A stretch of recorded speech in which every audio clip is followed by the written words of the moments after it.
Megastar Chiranjeevi కుటుంబంలో సభ్యులంతా ఒకటైతే అల్లు అర్జున్ మాత్రం ప్రత్యేక ప్యాకేజీ పెట్టుకుని స్వతంత్రంగా జీవిస్తున్నారు. చిరంజీవి అనే వృక్షం కింద కాకుండా అల్లు అర్జున్ గా తనకంటూ ఒక ప్రత్యేక గుర్తింపు ఉండాలి అనేది అతని ఉద్దేశం. ఈ క్రమంలో సహజంగానే కొన్ని విభేదాలు వస్తుంటాయి. కొందరు వాటిని పొగరంటారు, మరికొందరు అహంకారం అంటారు. ఎవరి వైపు పరిశీలించినా, ఎవ్వరు చెప్పేది విన్నా వారు చెప్పేదే సరైందని అనిపిస్తుంటుంది.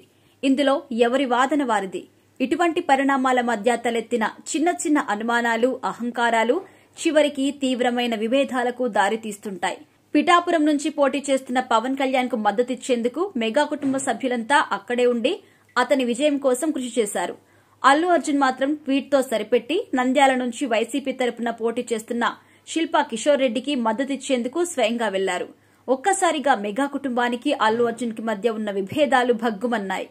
పవన్ విజయం సాధించిన తర్వాత కూడా బన్నీ మరో ట్వీట్ తో సరిపెట్టారు. పవన్ కళ్యాణ్ ప్రమాణ స్వీకారానికి కూడా వెళ్లలేదు. ఆహ్వానం అందిందని కొందరంటున్నారు.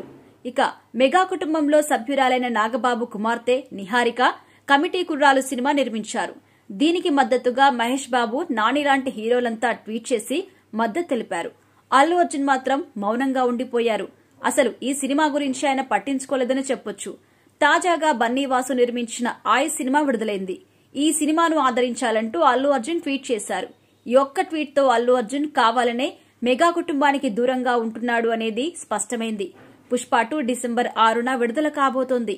ఈ సినిమా ఫ్లాప్ అయితే బన్నీ పొగరు, అహంకారం అన్నీ తగ్గుతాయని కొందరు అంటుండగా, మరికొందరు మాత్రం ఈ సినిమా హిట్ అయితే చిరంజీవి ఎవరో తనకు తెలియదు అంటాడు అని, భవిష్యత్తులో ఈ తరహా పరిణామాలే చోటు చేసుకుంటాయని సినీ విశ్లేషకులు అంటున్నారు. మరి చూడాలి ఏం జరుగుతుందో అనేది.